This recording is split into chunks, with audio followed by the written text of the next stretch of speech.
I am reviewing Randoms by David Liss. I have one very important question to ask the author and Simon & Schuster. When is the next one coming?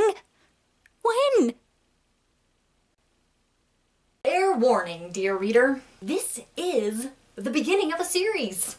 Believe me, you want to know that up front. Because if you were to finish this book without realizing that there's going to be a sequel, you might scream and cry and wrap yourself up in your brown coat and curl into the fetal position while your heart breaks into a million tiny pieces like that time when Spock sacrificed himself to save everyone on the Enterprise. Unless, of course, you're more familiar with the time that Kirk did that. Then think about that one. And if you have no idea what I'm talking about, don't worry. Randoms will help you cultivate that inner sci-fi geek that's just waiting to be born. If you aren't familiar with my reviews, you probably haven't heard of Amanda's Continuing Adventures in Science Fiction. In short, I love sci-fi shows and movies, but when it comes to reading books, I have two major problems with the sci-fi genre. And that makes it hard for me to find books that I can actually enjoy. If you want to know more about my quest for finding good science fiction, I will link that playlist down below. I tell you this so that you know that when I say Randoms by David Liss is stark raving brilliant and absolutely fantastic, you'll realize that this is coming from an incredibly picky sci-fi reader. So here we go. Randoms is stark raving brilliant and utterly fantastic.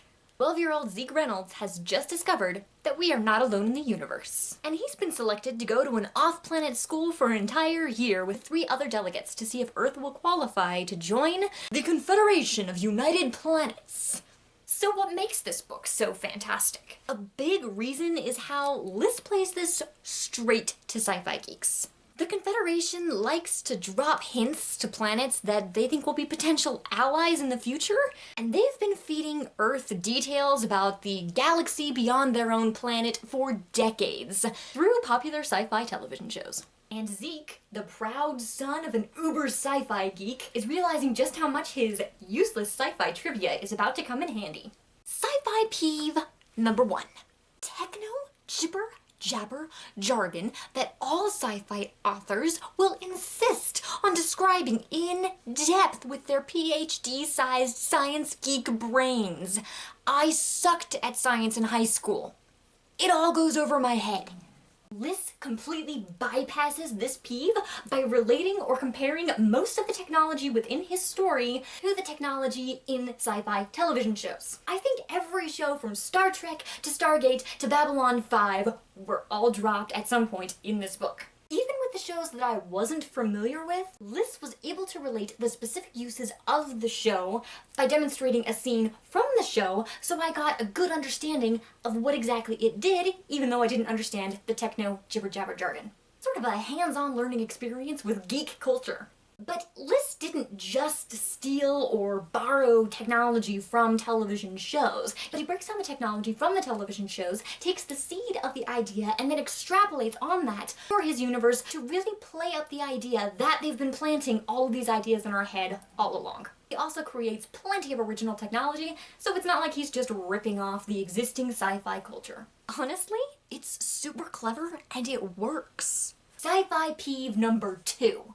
Not enough dialogue and too much dull or jargon-filled prose. This was an easy solve. Randoms is told in the first person from Zeke's perspective, and he's an entertaining, sarcastic, and colorful character. Even the pages of prose burst so much with his personality, it reads almost as fun as dialogue.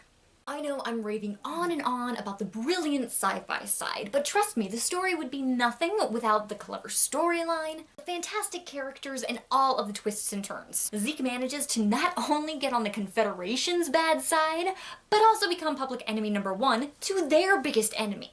He also deals with moral issues, self-confidence, being ostracized by the other Earth delegates because he's the random delegate in the party, and learning what true friendship is by teaming up with the other randoms.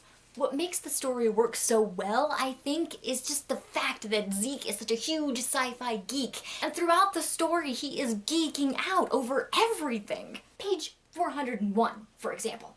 I am so freaking jealous.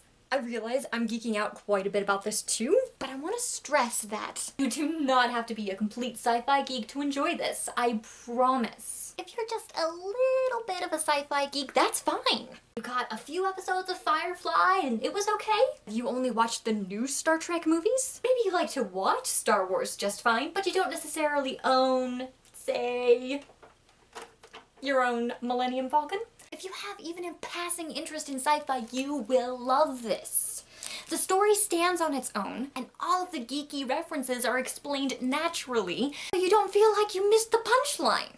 Randoms is hilarious, clever, pulse-pounding, well-written, absolutely fantastic, and at almost 500 pages, somehow there was still not enough. I'm gonna have a hard time being patient for the next one. So yes, the geek is strong with this book.